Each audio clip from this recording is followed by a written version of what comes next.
मगर अभी तक भी उसके स्टेप पेरेंट्स उससे अच्छे से बिहेव नहीं करते और आखिरकार पिछले 6 सालों तक घुटन में रहने के बाद फाइनली आज नोरा अपने घर से भागी जाती है, जहाँ नोरा घर से निकलने के बाद इधर उधर रहने की जगह तलाश रही थी और इसी दौरान उसे टॉम नाम का एक लड़का मिलता है जो कि उसे कुछ दिन अपने साथ रहने का ऑफर करता है। तो वहीं तभी जे के पास नोटिस आता है कि आज से पूरे 33 दिन बाद नोरा एक एक्सीडेंट में मारी जाने वाली है और जल्दी से कॉनर को इसकी खबर मिलने पर अब कॉनर नोरा के घर जाकर उसके बारे में पूछता है, मगर वो तो घर छोड़कर जा चुकी थी। तो अब वो ट्रैकर की लोकेशन को ट्रैक कर पूरे 33 दिन फ्यूचर में चला जाता है ताकि वह नोरा को मरने से बचा सके। वही दूसरी ओर हेली का कातिल ब्लेक अब नाम बदल कर रहने लगा था और अब उसकी एक छोटी बच्ची भी पैदा हो चुकी थी, जहाँ 6 साल पहले उसी घटना के बाद से वो बिल्कुल बदल गया और उसने सारे गलत काम भी छोड़ दिए। मगर प्रॉब्लम अब भी यही है कि उसकी नई आईडीज ऑथोराइज नहीं हुई थी, तो वो अपने एक साथी के पास जाकर काफी सारे पैसे ऑफर करता है ताकि उसकी नई आईडीज बन सके। वही दूसरी ओर नोरा जो कि टॉम के साथ रह रही थी, उसे समझ नहीं आता कि वो लाइफ में करे क्या। पहले उसका पिता मारा गया और अब वो दूसरा घर भी छोड़ आई, तो वो एक रात नशे में बिल्डिंग के ऊपर चलने लगती है और यही वो घटना थी जिसका कि नोटिफिकेशन जी को मिला था, यानी कि वो यहाँ से गिरकर मारी जाने वाली है।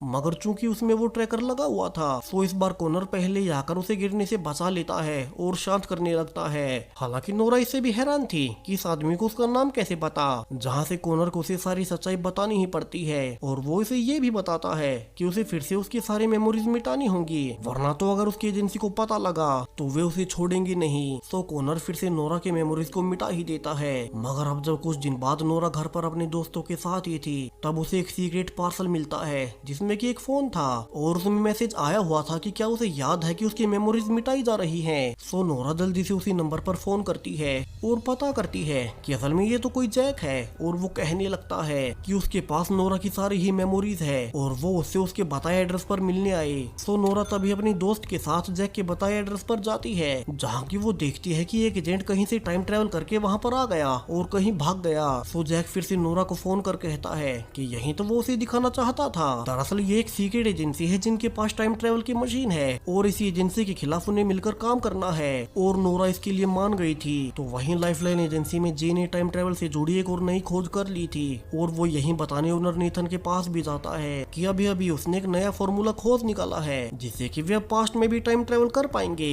और उन लोगों को भी बचा पाएंगे जिन्हें कि वे पहले बचा नहीं पाए थे। मगर नेथन इसे सुन इस फॉर्मूला पर आगे काम करने से मना कर देता है, क्योंकि अभी वो इस मशीन पर इतने सारे पैसे लगाकर हटा था और अगर पास्ट में जाने की मशीन तैयार हुई तो उसकी ये पूरी ही इन्वेस्टमेंट बर्बाद हो जाएगी। तो वो जे को इस फॉर्मूला पर काम करने से मना कर देता है। इतना ही नहीं, यहाँ से जे को एजेंसी की